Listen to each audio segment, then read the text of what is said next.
राधे राधे। तो राधे राधे। राधा रानी की जय हो। युगल सरकार की जय हो। आज हम प्रसंग ले रहे हैं प्रेम संन्यास। प्रेम संन्यास क्या होता है? तो कहते एक होता है ज्ञान के मार्ग से आया हुआ संन्यास, विवेक वैराग्य से आया संन्यास, और दूसरा होता है प्रेम भक्ति में प्रेम संन्यास। अब ये प्रेम संन्यास को कैसे समझें?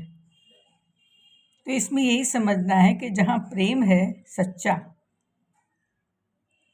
वहाँ पर सेवा, त्याग और ध्यान ये अवश्य रहेंगे।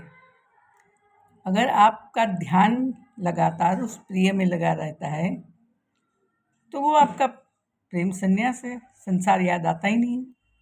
जैसे वृंदावन की गोपियाँ, वो सब प्रेम सन्यासिनी थी। एक बार नारद जी आए थे, उन्होंने देखा कि जगह जगह पे गोपियाँ ध्यान लगा के बैठी है। उन्होंने कहा कि हमने तो सुना है अखिल ब्रह्मांड के नायक परमात्मा स्वयं यहाँ कृष्ण बन के, लाला बन के घूम रहे हैं, तो तुम किसका ध्यान कर रही हो? गोपियों ने कहा है, हे नारद जी, हम सारा दिन काम करती है लेकिन हमारे काम उल्टे पुल्टे हो रहे हैं। मोमबत्ती जलाने जाती है तो उंगलियां जल जाती हैं, गाय का दूध भरने जाते हो तो बाल्टी उल्टी रख देते हैं, हलवा बनाने जाते हो तो उसमें नमक डाल देते हैं, बच्चे को उतारने जाते हैं तो सीखे में डाल देते हैं। ये सब उल्टे पुल्टे काम का कारण क्या सखी? सखी कहती है, हम उस टेढ़ी टांग वाले का ध्यान करती है ना, इसलिए। देखो गोपी कितनी महान है। लोग संसार को भूलना चाहते हैं, भूल नहीं पाते, और ये श्री कृष्ण को भूल के संसार के काम करना चाहती है, कर नहीं पाती, क्योंकि उनका ध्यान श्री कृष्ण में लगा है। तो प्रेम में ध्यान अवश्य होता है। दूसरा होता है सेवा। अगर आपका प्रेम होगा तो आप पता नहीं कितनी सेवा कर देगी अपने प्रिय की, लेकिन प्रेम नहीं होगा तो ठेंगा दिखा के भाग जाएंगे। और तीसरा होता है त्याग। प्रियतम के लिए जो चाहिए वो सब कुछ त्यागने आप तैयार हो जाएंगे। इसे कहते प्रेम संन्यास। प्रेम संन्यास आसान नहीं है। अगर आपका प्रेम है तभी तुम उसका स्वाद ले पाओगे।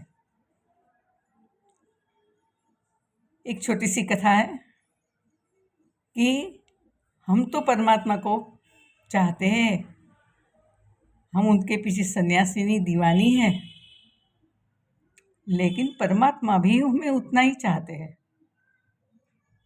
एक बार की बात थी, ब्रज में सबकी शादियां हो रही थी, बैंड बाजे बज रहे थे। श्री कृष्ण भी सबकी शादियों में मित्रों के संग जाते थे, आते थे, आनंद लेते थे। किसी दिन एक सखे ने कह दिया, कान्हा तू कब शादी करेगा? हमारी तो शादी हो रही है, तुम कब शादी करोगे? अब शादी तो उसी से होती है जिससे प्रेम हो। सखा सोचते थे कि कहेंगे राधा के साथ, लेकिन ऐसा कुछ नहीं बोले वो। उन्होंने मैया से जाके कहा, अरे मैया, सबके घर में शादी हो रही है, बैंड बाजे बज रहे हैं, मेरी भी शादी करा दे। मैया हंसने लगी, कहने लगी तू शादी करेगा? तो क्या, हाँ। अच्छा अच्छा, तेरी 2 शादी कर दूंगी, एक काली एक गोरी। कन्हैया कहते कैसे भी करा, लेकिन करा, बस मेरी शादी करा।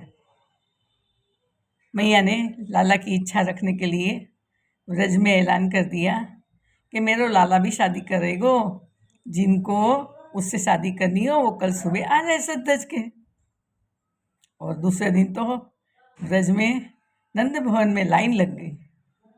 जब लाइन लग गई ना, तो मैया हंसते मन में कि इतनी शादी दुल्हन है मेरे लाला से शादी करने को तैयार है, खुश हो रही है। सब आती है और मैया सबको लाइन में खड़ी रखने लगी। अब हुआ क्या, एक 90 साल की बुढ़िया आई। वो कहते कन्हैया से शादी तो मैं करूंगी, मैया को इतनी खिलखिला के हंसी आई, पेट में दर्द हो गया। मैया ने उसे भी लाइन में खड़ी कर दी। अब लाला से कहा, चल लाला, देख ले, ये सब तेरी प्रेमी है, दीवानी है, तेरे लिए सब कुछ छोड़ने तैयार है, तू किससे शादी करेगा? कन्हैया आए। पहली गोपी 5 साल की झुक झुक के देखने लगे, फिर रिजेक्ट कर दिया, नहीं इससे नहीं करूँगा। फिर 10 साल की गोपियाँ, उनको भी रिजेक्ट किया। 20 साल की गोपियाँ, उसे भी रिजेक्ट करते गए। 40, 50, 60, अंत में उस 90 साल की बुढ़िया के पास पहुंचे और कहने लगे, उसके सिर पे हाथ रख के मैया से, मैया मैं तो जाई से शादी करूँगा, मैं जाई से शादी करूँगा। ऐसा क्यों? इतनी छोटी छोटी गोपियों को छोड़ के इस बुढ़िया के पास क्यों पहुँचे? क्यों बुढ़ों को प्रेम करने का अधिकार नहीं है क्या? प्रेम तो प्रेम है, प्रेम एक भक्ति है, पूजा है, सेवा है। क्या बुढ़ों को अधिकार नहीं है? श्री वृंदावन में तो जहाँ देखो वहाँ बुढ़े ही बुढ़े घूम रहे हैं। सब मेरे बांके बिहारी से प्यार करते हैं, शादी करना चाहते हैं, एक होना चाहते हैं।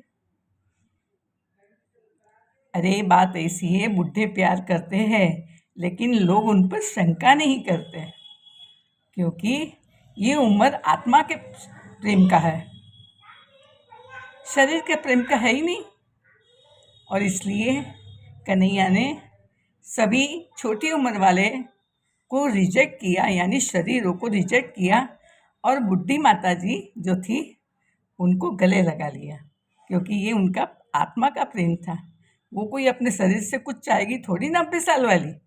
तो इसे कहते हैं कि आत्मा का प्रेम जो होता है ना, वहाँ संन्यास होता है, सारी दुनिया से दूर, सारी दुनिया से वो भक्त दूर रहता है।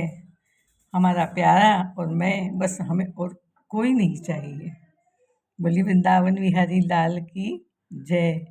जय जय श्यामा, जय जय श्याम, जय जय श्री वृंदावन धाम। जय जय श्यामा, जय जय श्याम, जय जय श्री वृंदावन धाम।